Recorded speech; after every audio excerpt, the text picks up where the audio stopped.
అనకాపల్లి బాణాసంచా ప్రమాదంపై కేసు నమోదైంది. ఘటనపై దర్యాప్తుకు 6 బృందాలను ఏర్పాటు చేశారు.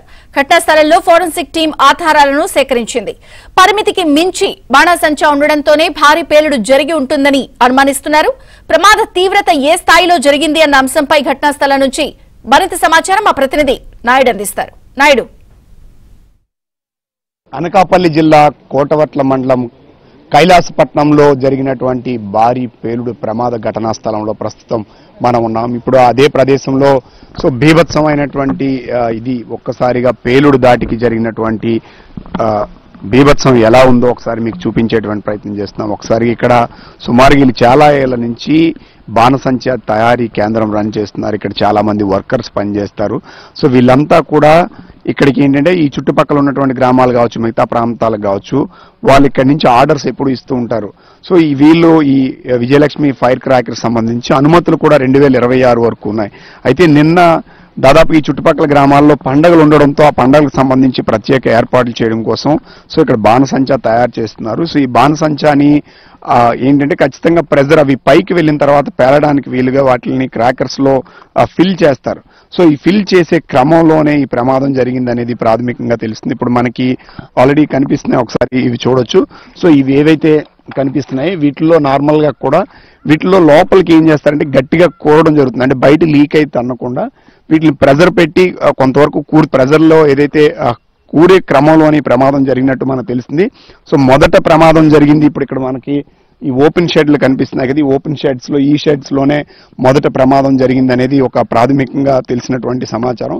ఈ ప్రమాద ఘటన ఇక్కడ జరిగింది, ఇక్కడే ఫిల్లింగ్ ఇది చేస్తున్నారు. మరోవైపు ఇక్కడ మనకి హెవీగా మనకు చూడొచ్చు ఏవైతే లాకింగ్ ఉన్నాయి వీటిని ప్రెజర్ కోసం లేదా గట్టిగా కూరడం కోసం. ఎందుకంటే మందు వీటి లోపల కూరిన తర్వాత అది దిట్టంగా బయటికి లీక్ అవ్వకుండా ఉంటే ఖచ్చితంగా అది పైకి వెళ్ళిన తర్వాత కాలుతుంది, లేదైతే ఖచ్చితంగా చేతుల్లోనే కాలిపోయేటువంటి ప్రమాదం ఉంటుంది. కాబట్టి ఫిల్లింగ్ సమయంలో మాత్రం ఎక్కువ జాగ్రత్తలు తీసుకుంటారు. వీటిని గట్టిగా కూరితేనే గట్టిగా ఉండడంతో పాటు పేలడానికి కానీ పైకి వెళ్ళడానికి కానీ పనిచేస్తాయి. కాబట్టి వీటిని ఎక్స్పర్టైజ్ చేస్తారు. ఇప్పుడు మనం చూస్తున్న ఈ ప్రదేశంలో నిన్న ప్రమాదం అయితే ఫస్ట్ బ్లాస్టింగ్ ఈ ప్రాంతంలోనే జరిగింది. 12:30-1 గంట సమయంలో ఈ ప్రమాదం జరిగింది. అయితే వీళ్ళు ఒకసారిగా నార్మల్ డేస్ లో అయితే ఎక్కువ మంది ఉంటారు, ఆర్డర్స్ బట్టి ఉంటుంటారు. నిన్న 18 మంది ఉన్నారు. అందులో లోపల పనిచేస్తున్న వాళ్ళు ఈ ప్రాంగణంలో మాత్రం 16 మంది మాత్రమే ఉన్నారు. బయట మరొక 2 ఉన్నట్టు ప్రాథమికంగా తెలుస్తుంది. అయితే ఇందులో ఇప్పటి వరకు కూడా 8 మంది చనిపోయారు, 8 మంది గాయాలతో ఇప్పుడు ఆసుపత్రిలో చికిత్స పొందుతున్నారు. అందరిలో 2 పరిస్థితి అయితే చాలా విషమంగా ఉంది. అయితే వీళ్ళు ఫైర్ సేఫ్టీ విషయంలో కానీ మిగతా విషయాల్లో కూడా పూర్తి స్థాయిలో నామ్స్ పాటిస్తున్నారు అనేది ఒక ప్రాథమిక సమాచారం. అయితే అది ఏ మేర పాటిస్తున్నారు ఏంటి అనే విషయాలు అవి పనిచేస్తున్నాయా లేదనే విషయాల్ని అధికారులు చెప్పాల్సినటువంటి అవసరం ఉంది. ఫైర్ సేఫ్టీకి సంబంధించి అన్ని నామ్స్ కావచ్చు, ఒక ట్యాంక్ మెయింటైన్ చేస్తున్నారు, దాని నుంచి కావాల్సినటువంటి పైప్స్ కానీ ఇవన్నీ ఉన్నాయి. అయితే ఇప్పుడు మనం ఉన్నటువంటి ఇవి చూడొచ్చు, ఈ ప్రెజర్స్ ఖచ్చితంగా వాడినప్పుడు వాటర్ పైప్స్ కానీ ఇవి కానీ లోపలే మేకింగ్ చేస్తారు. ఇవన్నీ పేలుడు దాటికి తునకలు అయిపోయినటువంటి దీన్ని ఇక్కడ ఇదే ప్రాంతంలో నిన్న కొన్ని శరీర భాగాలు కూడా దొరికినటువంటి పరిస్థితి. ఎవరైతే ఓనర్స్ ఉన్నారో వాళ్ళ కుటుంబ సభ్యులు కూడా ఇందులో చనిపోయినటువంటి పరిస్థితి. గతంలో కూడా ఇలాంటి ప్రమాదంలోనే వాళ్ళ కుటుంబ సభ్యులు కూడా కొంతమంది చనిపోయారు. అయితే చనిపోయినటువంటి కుటుంబాలన్నీ కూడా దాదాపుగా పేద మధ్యతరగతి కుటుంబాల వాళ్ళే. వీళ్ళంతా పేద మధ్యతరగతి కుటుంబం వాళ్ళు ఇక్కడ వర్క్ చేస్తూ వాటి నుంచి వచ్చినటువంటి ఆదాయంతోనే జీవిస్తూ ఉంటారు. భీమిలికి చెందిన ఒక యువకుడు కూడా అలాగే చనిపోయాడు. ఇప్పుడు ఆ ఇంటికి ఆధారం ఆ పిల్లవాడే చనిపోయినటువంటి పరిస్థితి. ఇప్పుడు మనం చూస్తున్నా ఇవి ఎంత తాకిడి జరిగింది అనడానికి మనకి ఎగ్జాంపుల్స్ కానీ మనం చూసినట్లయితే వాటి ప్రెజర్ ఏ స్థాయిలో ఉంది అనేది ఒక ఎగ్జాంపుల్ మనం చూడొచ్చు. ఇది హై ప్రెజర్ వాడినటువంటి నార్మల్ గా ఒక రింగ్ మనకి ఇక్కడ కనిపిస్తుంది. ఇది కూడా ముక్కలు అయిపోయి కనిపిస్తున్నటువంటి దీన్ని మనం చూడొచ్చు. ఇది నార్మల్ లేపడానికి చాలా వెయిట్ ఉంది. కానీ పేలుడు దాటికి ఇది కూడా ఇంత ఇనుము కూడా తునకలైంది. ఈ చుట్టుపక్కల అంతా కూడా ఉన్నటువంటి కోటవరట్ల వరకు కూడా ఈ శబ్దం వినిపించడమే కాకుండా ఒకవేళ భూకంపం వచ్చిందా అన్నంత భయానకరంగా తయారైనటువంటి పరిస్థితి. ఇక్కడి నుంచి ఎగిరిపడినటువంటి సుమారుగా ఒక 100 మీటర్ల వరకు కూడా ఈ ఇటుకు బెడ్లు కావచ్చు, గోడలు కావచ్చు, ఇట్లా రాళ్ళన్నీ పడి గాయాలైన వాళ్ళు కూడా ఉన్నారు. ప్రమాదం బహుశా ఇక్కడే జరిగి ఉంటుందని చెప్పి ఒక ప్రాథమిక అంచనా అనేది ప్రధానంగా తెలుస్తున్నటువంటి పరిస్థితి. ఎందుకంటే వీటిని ప్రెజర్ ఫిల్ చేసేటప్పుడు ఇప్పుడు కింద ఏదైతే కనిపిస్తుందో అవరేజ్ గా చెప్పలేం, కానీ వీళ్ళు కొంతమంది చెప్పిన దాని ప్రకారం వీటిల్లో ఏదైతే మందు కూరిన తర్వాత వీటిలో ప్రెజర్ పెట్టి ఇవి లోపలికి గట్టిగా ప్రెజర్ చేస్తారు. ఈ ప్రెజర్ చేసే క్రమంలోనే పేలిందా, లేకపోతే ఎండ బయట, ఎందుకంటే ఇందులో గన్ పౌడర్తో పాటు పాస్పరస్, సో కొన్ని కెమికల్స్ వాడతారు. ఇది హైలీ ఇన్ఫ్లేమబుల్. సో ఇవి వేడి ఎక్కువ ఉన్నా, ప్రెజర్ ఎక్కువ ఉన్నా, దీని మీద ఒత్తిడి పడినా కూడా పేలేటువంటి అవకాశాలు ఉంటాయి. సో ఈ నేపథ్యంలోనే పేలుడు జరిగిందా, సో ఇది ఎలా జరిగిందనే విషయాలని పూర్తి స్థాయిలో అధ్యయనం చేశాకే ఎక్స్పర్ట్స్ కానీ వీళ్ళు కానీ చెప్పేటువంటి అవకాశం ఉంది. ఇవన్నీ కూడా ఏంటంటే ఇప్పుడు మనం ఇక్కడ ఒక ఎక్విప్మెంట్ చూస్తున్నాం. వీటిని ఏంటంటే వీటిల్లోనే నార్మల్గా డొక్కులు వీటిల్లో పెట్టి అవి టైట్ గా ఉండడం కోసం ఇప్పుడు కూడా ప్రెజర్ చేసి వీళ్ళు ఫిల్ చేస్తుంటారట.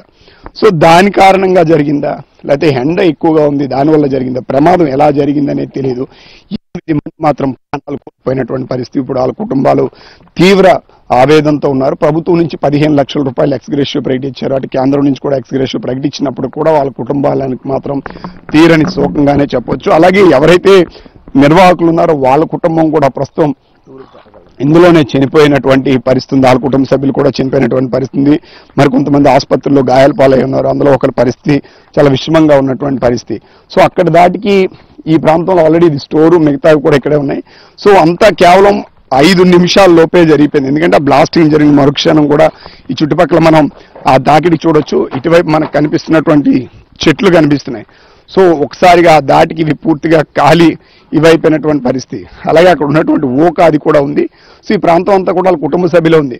సో మరోవైపు ఈ పేలుడు తాకిడి ఎంతవరకు వచ్చింది అనేది మనం చెప్పడానికి ఈ పక్కనే ఒక హై టెన్షన్ వైర్స్ అనేవి కొన్ని మనకి కనిపిస్తున్నాయి. ఇక్కడి నుంచి ఎగిరిపడినటువంటి కర్రలు ఏదైతే ఈ పాక సంబంధించినటువంటి ఒక కర్ర హై టెన్షన్ వైర్కి పైకి తగిలినటువంటి పరిస్థితి కనిపించింది.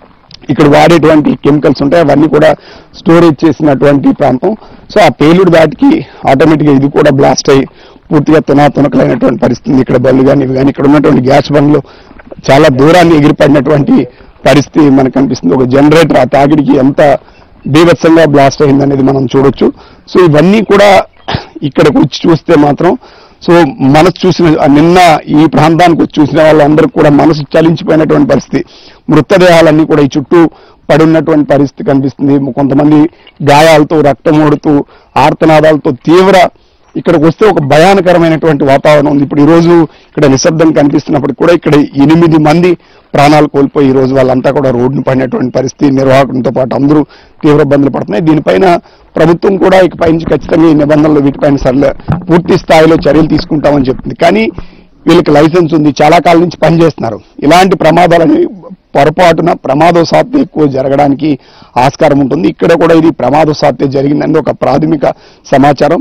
దీని మీద ఎక్స్పర్టైజ్ మిగతా టీమ్స్ కూడా మరి కాసేపట్లో వస్తున్నాయి. పోలీసులు మిగతా వాళ్ళంతా కూడా వచ్చి ప్రాంతాన్ని పరిశీలించడం జరిగింది.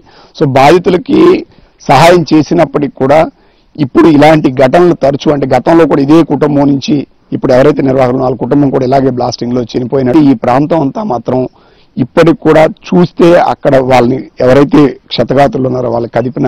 అయితే ఏదేమైనప్పటికీ చనిపోయిన వాళ్ళని ఎవరు తీసుకురాలేనటువంటి పరిస్థితి ఉంది. ఇప్పటికీ ఆల్రెడీ 15 లక్షలు, అటు కేంద్ర ప్రభుత్వం 2 లక్షలు 17 లక్షల రూపాయలని ప్రకటించింది. ఇప్పుడు మృతదేహాలను కూడా ఆల్రెడీ వాళ్ళ గ్రామాలకి తరలించినటువంటి పరిస్థితి అయితే కనిపిస్తుంది. విడిజన సంతోష్తో నాయుడు, కోటవర్ట్ల నుండి.